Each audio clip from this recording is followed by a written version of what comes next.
If you are trying to find ways to beat the heat, a heavy meal is not what you want. But just because it's lighter fare, that doesn't mean it has to be light on taste. And Chef Tandy Petersen of Cafe Bink in Carefree. She is here to show us some new items on their summer menu. Welcome to you. So glad you're joining us. Carefree, I love that you're from Carefree. That's about a 45-minute ride from Phoenix area. We need to get up there and go see you guys. Absolutely. Well, welcome. You're going to do fried green tomatoes, one of my favorite dishes. And you're doing it with a really cool jam.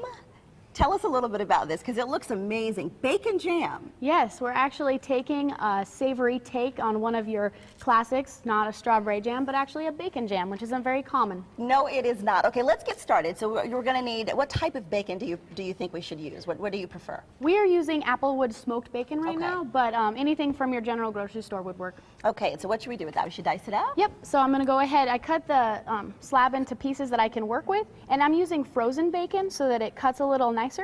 And then I'm just going to cut it into small pieces and then turn it, and then I get all these nice little minced up pieces that are going to be small and bite sized so that they're edible in the jam. Nice, nice. So we're going to get those into the hot skillet. Yep, so we have a skillet warming up over here. And I love that you were saying to me that fried green tomatoes is really a summer dish because this is when they're ripe and they're delicious and juicy. So so you guys change your menu at Cafe Bink. Tell us a little bit about some of the other dishes on the menu.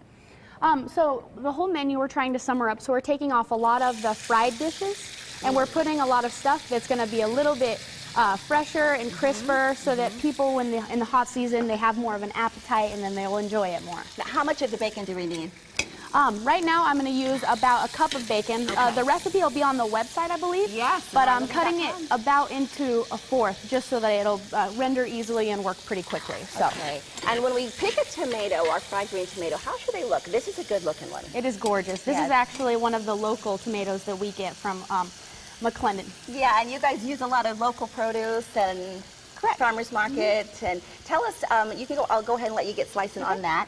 And how should we prep this? So I'm just going to cut the end off, Okay. and then I'm going to cut another small segment off so it's thick, so that way we can, when it fries up. Yeah, that's a good thick one. And then since these are large beefsteak green tomatoes, I'm going to go ahead and cut it in half. But if you have smaller tomatoes, you can feel free to leave them round. Nice and round. And I want everyone to know you are the executive chef. You trained under the owner of the restaurant. Tell everybody how old you are. I'm only 24. Oh my goodness, executive chef and the first female. Congratulations. Thank you. Is this kind of a whirlwind for you? It is quite a whirlwind. And cooking is such a passion for you, isn't it? It is. And you hope to own your own restaurant? Yes. I love it. I love it. Well, let's keep going because I want to definitely taste the fried green tomatoes. Now, what do we do with these? Do we need to put those in?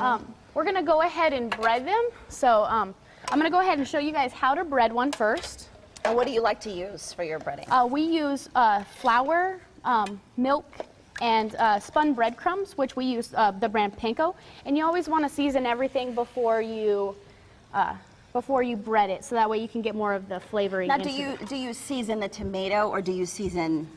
You should always hear, you've always heard you season the batter, but not necessarily the food. But you're saying season the food. Yeah, you can season your flour, but you Okay. always want to also go ahead and season your food. Okay.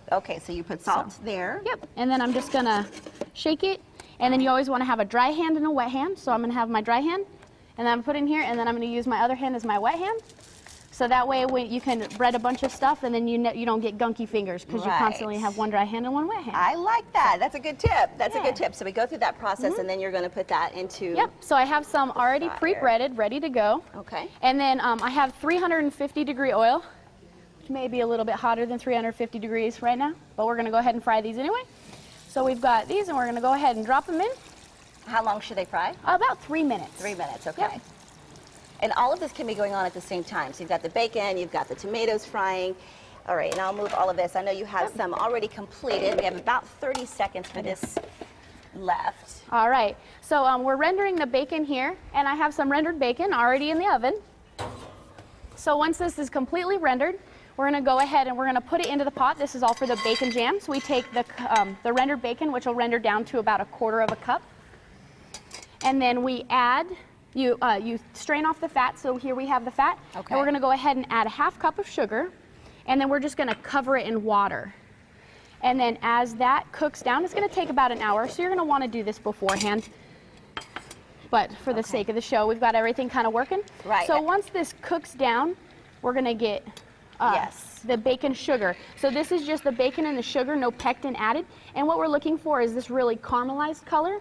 So once you get that caramelized color, you can go ahead and whisk some of this pectin into it if you would like. Okay, actually, you know what? We are out of time for this segment, but I'm gonna be whisking, and then this is the finished product, right? Yes. Okay, and we're gonna put these on the plate, and I'm gonna get back to you in just a second. We have so much deliciousness going on here, Terry. We are just getting started, and we're gonna plate the fried green tomatoes and the bacon jam in just a bit.